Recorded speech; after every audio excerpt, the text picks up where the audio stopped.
5 minutes ఇంగ్లీష్‌కి స్వాగతం, సుస్వాగతం. And ఈరోజు మనం కొన్ని కొత్త పదాలను తెలుసుకుందాం. అండ్ ఈరోజు మనం టచ్ చేసే అంశం ఏంటంటే వార్ టర్మినాలజీ. అండ్ ఈ వార్ టర్మినాలజీ అంటే ఏంటంటే పదాలు ఎలా ఉంటాయి, వార్ యుద్ధానికి సంబంధించిన పదాలు ఎలా ఉంటాయి. అండ్ మొదటి పదం మనం నేర్చుకోబోతుంది ఏరియల్ బ్యాటిల్. మనకందరికి తెలుసు aerial survey. So aerial survey అంటే గగనతలం నుంచి అండ్ సర్వే చేయడం. And as well as aerial battle అంటే గగనతలం నుంచి యుద్ధం చేయడం. సో అది నెక్స్ట్ అగ్రెషన్ అంటారు. అగ్రెషన్ అంటే దురాక్రమణ. అండ్ ఎస్కలేషన్ అంటే వృద్ధి. ఏం వృద్ధి అంటే టెన్షన్స్. ఎస్కలేషన్ ఆఫ్ టెన్షన్స్ అంటే ఈ యొక్క బోర్డర్స్లో there are tensions escalated at the border. So border దగ్గర టెన్షన్స్ అనేవి, ఉద్రిక్తతలు అనేవి ఎక్కువైనాయి అని అర్థం. సో ఎట్లా ఏదైనా కాల్పులు జరిగినప్పుడు, బాంబులు విసరబడినప్పుడు ఇలాంటివన్నీ కూడా ఎస్కలేట్ అవుతాయి. టెన్షన్స్ అనేవి ఎస్కలేషన్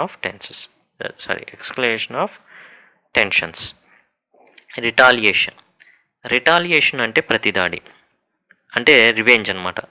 రిటాలియేట్ ఎప్పుడు అవుతాం, ఒక సదరు వ్యక్తి ఒక తుపాకీ పేల్చడం అనుకుందాం, దానికి రిటాలియేట్ చేయడం అంటే ఇతను కూడా ఏం చేస్తాం. జనరల్గా ఏం జరుగుతుందంటే పాక్ సైన్యం అటు నుంచి కాల్పులు జరుపుతుంది, దాన్ని మన వాళ్ళు రిటాలియేట్ అంటారు. రిటాలియేట్ అంటే ఏంటంటే వాళ్ళు పేల్చారని మన వాళ్ళు కూడా పేలుస్తారు అనమాట. And next అవాచువా. సో ఇది మనం ప్రొనౌన్సియేషన్ కూడా దీని నుంచి నేర్చుకుంటున్నాం. అవాచువా అని పలకాలి. అవాచువా అంటే ఏంటంటే అభిప్రాయం తెలపడం అనమాట. Avowal. Okay. And Pak PMs avowal of talks. So ఏం అభిప్రాయం తెలిపారంటే పాక్ ప్రధాని గారు, అండ్ ఆయన తాను చర్చల ద్వారా తెలుపుతాను అనేసి తన అభిప్రాయాన్ని తెలిపారు. రీపాట్రియేట్ అంటే సొంత దేశానికి పంపించడం. అండ్ అభినందన్ అనే వ్యక్తిని రీపాట్రియేట్ చేయమని భారతదేశ ప్రభుత్వం కోరింది. సో ఆ విధంగానే వారు పంపించడం జరిగింది. So Abhinandan is repatriated. Geneva ఒప్పందాలు ఏవైతే ఉన్నాయో దాని ప్రకారం అండ్ అభినందన్ ఈజ్ రీపాట్రియేటెడ్ అంటే సొంత దేశానికి పంపబడ్డాడు. IAF pilot has to be repatriated. So ఇక్కడ రీపాట్రియేటెడ్ చూడండి, టిడ్ వస్తుంది. టిఈడి అన్నప్పుడు టిడ్ అని పలకాలన్నమాట. ఇవి ఎక్కడ ఇస్తాడయ్యా అంటే మనకి అంటే ప్రస్తుతం రాస్తున్న ఎవరైతే ఉన్నారో ప్రొఫిషియన్సీ టెస్ట్ లేదా ఈ యొక్క టీజీటీ ఎగ్జామ్స్ ఎవరైతే రాస్తున్నారో వాళ్ళకి చాలా ఉపయోగం. అట్లానే ప్రొనౌన్సియేషన్ తెలుసుకోవాలి అనుకుంటున్న వారికి కూడా చాలా ఉపయోగకరమైందనమాట. IAF pilot has to be repatriated. TED వచ్చినప్పుడు టిడ్గా పలకాలన్నమాట.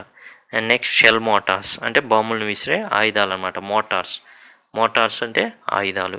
సో ఇవి వార్ టర్మినాలజీ. అండ్ మనం చూసుకున్నట్లయితే అండ్ ఈ యొక్క వీడియోలో మనం నూతనంగా నేర్చుకున్న పదాలు ఏరియల్ బ్యాటిల్, అగ్రెషన్.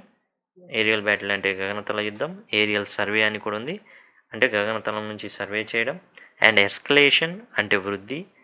ఏ వృద్ధి? టెన్షన్స్. అండ్ రిటాలియేషన్ అంటే ప్రతిదాడి, రివెంజ్గా రిటాలియేట్ చేయడం. అండ్ అవాచువా అంటే అభిప్రాయం తెలపడం. And Pak PMs avowal of talks. So చర్చల ద్వారా తమ అభిప్రాయాలను తెలపాలని కోరుకుంటున్నారు. అండ్ రీపాట్రియేటెడ్ అంటే సొంత దేశానికి పంపబడ్డం. And IAF pilot has to be repatriated అని చెప్పండి. అండ్ షెల్ మోటార్స్ అంటే బాంబులను విసిరే ఆయుధాలు.